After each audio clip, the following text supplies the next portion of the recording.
ಅಮ್ಮ ಅಮ್ಮ ನಿಧಿ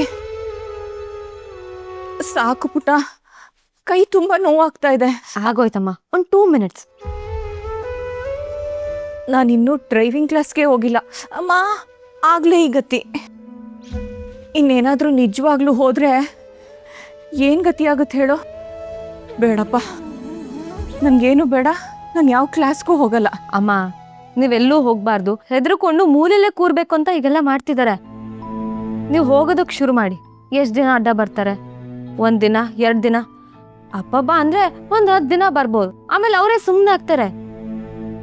ಇಷ್ಟಕ್ಕೂ ಇದು ನಿಮ್ಮೇಲಿರೋ ಕೋಪ ಅಲ್ಲ, ನಾನ್ ನಿಮ್ಮನ್ನ ಕರ್ಕೊಂಡು ಹೋಗ್ತಿದ್ದೇನಲ್ಲ ಅದಕ್ಕೆ.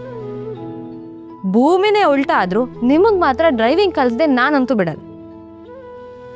ನನಗೋಸ್ಕರ ಎಂಥ ದೊಡ್ಡ ರಿಸ್ಕ್ ತಗೋತಿದ್ಯಾ ಕಂದ ನೀನು. ಅಮ್ಮ, ರಿಸ್ಕ್ ಯಾವ್ದ್ರಲ್ಲಿಲ್ಲ ಹೇಳಿ? ತರಕಾರಿ ಹಚ್ಚುವಾಗಿಲ್ವಾ ಚಾಕು ಹಿಡ್ಕೊಂಡು ಕೈ ಕುಯ್ಕೊಂಡ್ಬಿಟ್ರೆ ಅಂತ? ಕುಕ್ಕರಲ್ಲಿ ಅನ್ನ ಬೇಯಿಸುವಾಗಿಲ್ವಾ ಸಡನ್ ಆಗಿ ಬಿಸಿಯಾಗಿರೋ ಕುಕ್ಕರ್ ಬ್ಲಾಸ್ಟ್ ಆಗ್ಬಿಟ್ರೆ ಅಂತ? ಮೆಟ್ಲು ಇಳಿಯುವಾಗಿಲ್ವಾ ಜಾರ್ ಬಿದ್ದು ಸೊಂಟ ಮುರ್ಕೊಂಡ್ರೆ ಅಂತ?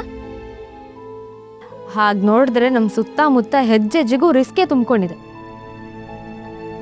ಅದ್ರ ಬಗ್ಗೆನೇ ನೀವು 3 ಹೊತ್ತು ಯೋಚನೆ ಮಾಡ್ತಾ ಕೂತ್ರೆ ಬದುಕೋದಕ್ಕೆ ಭಯ ಆಗುತ್ತೆ.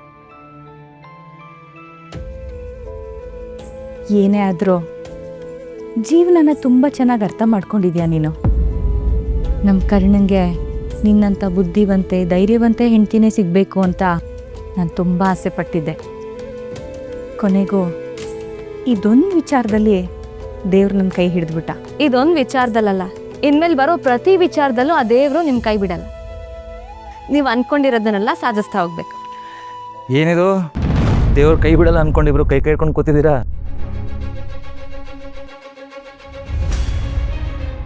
ಯಾಕಮ್ಮ, ಏನಾಯ್ತು? ಅದು ಅಮ್ಮನ ಕೈಗೆ ಸಣ್ಣದಾಗಿ ಪೆಟ್ಟಾಗಿದೆ. ಯಾಕಮ್ಮ, ಏನು ಮಾಡ್ಕೊಂಡ್ರಿ? ಇಡೀ ದಿನ ಕೆಲಸ ಮಾಡ್ತಿರ್ತೀರಾ, ಸ್ವಲ್ಪನೂ ರೆಸ್ಟ್ ತಗೊಳ್ದೆ. ತೋರಿಸಿ ಏನಾಯ್ತು? ಏನಿಲ್ಲ ಕಣೋ, ಚಿಕ್ಕದಾಗಿದೆ. ನಿಧಿ ಟ್ರೀಟ್ ಮಾಡಿದ್ಲಲ್ವಾ, ಸರಿ ಹೋಗುತ್ತೆ. ಆದರೆ ಹೇಗಾಯ್ತು ಅದಾದ್ರೂ ಹೇಳಿ. ಅಮ್ಮ, ಯಾವ ವಿಚಾರನೂ ಮುಚ್ಚಿಡೋದ್ರಲ್ಲಿ ಅರ್ಥ ಇಲ್ಲ. ಮಾವನ್ನ ಕರ್ಣ ಸರು ನೆನ್ನೆ ಮೊನ್ನೆಯಿಂದ ನೋಡ್ತಿಲ್ಲ. ಅದೇನಾಯ್ತು ಗೊತ್ತಾ ಸರ್? ಅಮ್ಮನ್ನ ಡ್ರೈವಿಂಗ್ ಸ್ಕೂಲ್ಗೆ ಸೇರಿಸ್ಬೇಕಂತ ಡಿಸೈಡ್ ಮಾಡಿದೆ. ಅದು ಗೊತ್ತಾಗಿ ಅಮ್ಮ ಡ್ರೈವಿಂಗ್ ಕಲಿಬಾರ್ದು ಅಂತ ಅವ್ರ ಕೈನ ಟ್ವಿಸ್ಟ್ ಮಾಡಿದ್ದಾರೆ. ಇವರು ವಿಕೃತಿಗೆ ಏನು ಹೇಳಬೇಕು? ಮನುಷ್ಯನಿಗಿಂತ ಮನಸ್ಥಿತಿ ಯಾಕೆ ಬರುತ್ತೆ? ಇವ್ರನ್ನ ಸುಮ್ಮನೆ ಹೀಗೆ ಬಿಟ್ರೆ ಅತಿ ಮಾಡ್ತಿರ್ತಾರೆ. ನಿಂತ್ಕೊಳ್ಳೋ. ಬೇಡ ಕರ್ಣ, ನೀನು ಏನೇ ಕೇಳಿದ್ರು ಅವ್ರು ಬದಲಾಗಲ್ಲ. ಬಾ ಸುಮ್ಮನೆ. ನನಗೆ ನಿಮ್ಮ ನೋನ ನೋಡೋಕ್ಕಾಗಲ್ಲ ಅಮ್ಮ. ಕರ್ಣ, ನಿಧಿ ಅವನಿಗೊಂಚೂರು ಹೇಳಮ್ಮ. ಕರ್ಣ ಸರ್, ಅಲ್ಲಿ ಹೋಗ್ಬಿಡಿ. ಯಾಕೆ? ಹೇಳ್ತೀನಿ ಬನ್ನಿ. ನಿಮಗೆ ಮಾವ ಏನಂತ ಗೊತ್ತಲ್ವಾ? ಅವ್ರಿಗೆ ನೀವು ಎಷ್ಟು ಹೇಳಿದ್ರು ಒಂದೇ ದಿನದಲ್ಲಿ ಅವ್ರಿಗೆ ಬುದ್ಧಿ ಕಲ್ಸೋಕ್ಕಾಗಲ್ಲ. ಟೈಮ್ ತಗೊಳುತ್ತೆ. ಅವ್ರ ಮುಂದೆ ಅಮ್ಮ ಚೆನ್ನಾಗಿ ಬೈಕು ಕಾರು ಓಡಿಸ್ಬೇಕು, ಆಗಲೇ ಅವ್ರಿಗೆ ಬುದ್ಧಿ ಕಲ್ಸೋದಕ್ಕೆ ಸಾಧ್ಯ. ಈಗ ಹೋಗಿ ನೀವು ಜಗಳ ಮಾಡಿದ್ರೆ ಏನಾಗುತ್ತೆ ಹೇಳಿ? ಅವರು ಖುಷಿ ಪಡ್ತಾರೆ, ಪರಿಸ್ಥಿತಿನ ಎಂಜಾಯ್ ಮಾಡ್ತಾರೆ. ಯಾಕೆ ಹೇಳಿ? ಇದೇ ತಾನೇ ಅವ್ರಿಗೆ ಬೇಕಾಗಿರೋದು.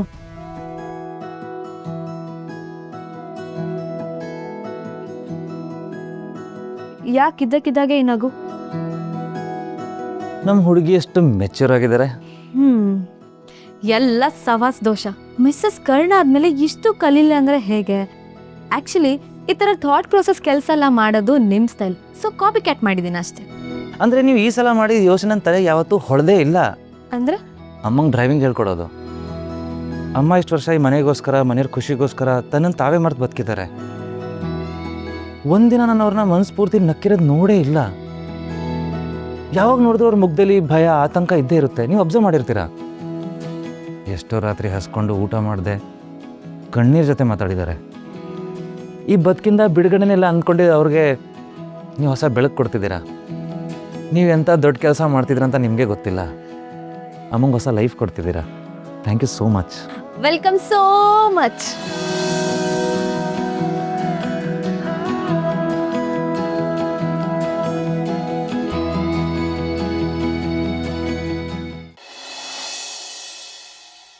ಗುಡ್ ಮಾರ್ನಿಂಗ್ ಅತ್ತೆ.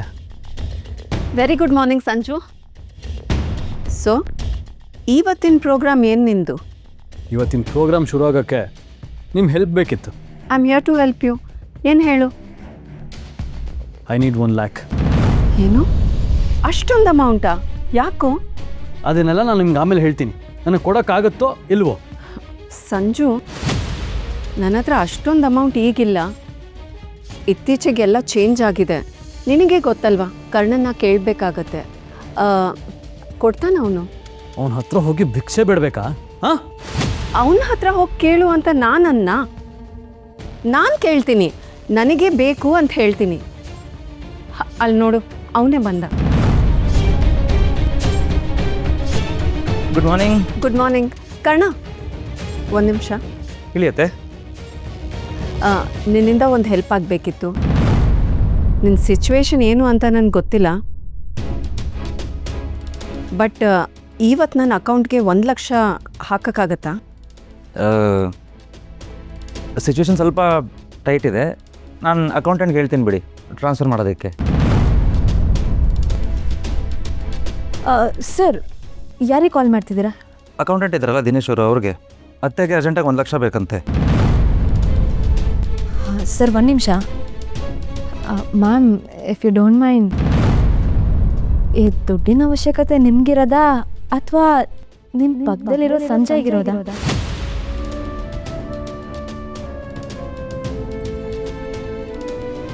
ಸಂಜಯ್, ಓದೋ ಟೈಮಲ್ಲಿ ನಿನ್ಗೆ ಇಷ್ಟೊಂದು ಯಾಕೆ ದುಡ್ಡು ಬೇಕು? ಏನಾದರೂ ಬಿಸ್ನೆಸ್ ಮಾಡ್ತಿದ್ಯಾ ಅಥವಾ ಪಾರ್ಟಿ ಮಾಡೋದಕ್ಕ? ಪಾಕೆಟ್ ಮನಿ ಸಾಲ್ತಿಲ್ವಾ ನಿನಗೆ? ಯಾಕೆ ಬೇಕು ಅಂತ ರೀಸನ್ ಹೇಳು ಸಂಜಯ್. ನಿನಗೆ ರೀಸನ್ ಹೇಳೋ ಅವಶ್ಯಕತೆ ನನಗಿಲ್ಲ. ನೋಡು ಸಂಜಯ್, ನಿನ್ನ ಒಳ್ಳೇದಕ್ಕೆ ಹೇಳ್ತಿರೋದು. ನೀನು ಯಾವುದಾದ್ರೂ ಹೈಯರ್ ಎಜುಕೇಷನ್ಗೋ ಅಥವಾ ಯಾವುದಾದ್ರೂ ಕೋರ್ಸ್ ಮಾಡೋದಕ್ಕೆ ನೀನು ದುಡ್ಡು ಕೇಳಿದ್ರೆ 1 ಅಲ್ಲ 2 ಲಕ್ಷ ಬೇಕಾದರೂ ಕರ್ಣ ಸರು ಖುಷಿಯಿಂದ ಕೊಡ್ತಾರೆ. ಆದರೆ ದುಡ್ಡು ಕೊಡೋರು ಇದ್ದಾರೆ ಅಂತ ಆ ದುಡ್ಡನ್ನು ಬೇಕಾಬಿಟ್ಟು ಖರ್ಚು ಮಾಡಬಾರ್ದು. ಲುಕ್, ನನಗೆ ನಿನ್ನ ಹತ್ರ ಹೇಳಿಸ್ಕೊಂಡು ದುಡ್ಡು ತಗೊಳಕ್ಕೆ ಕರ್ಮ ಬೇಕಾಗಿಲ್ಲ.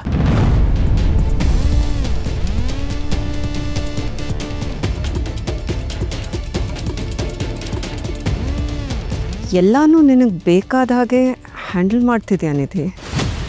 Very clever. ತುಂಬ ಚೆನ್ನಾಗಿ ಹ್ಯಾಂಡಲ್ ಮಾಡ್ದೆ ನಿಧಿ. Very good. ನಾನು ಅವ್ನಿಗೆ ತಿಳಿಸಿ ಹೇಳ್ತೀನಿ.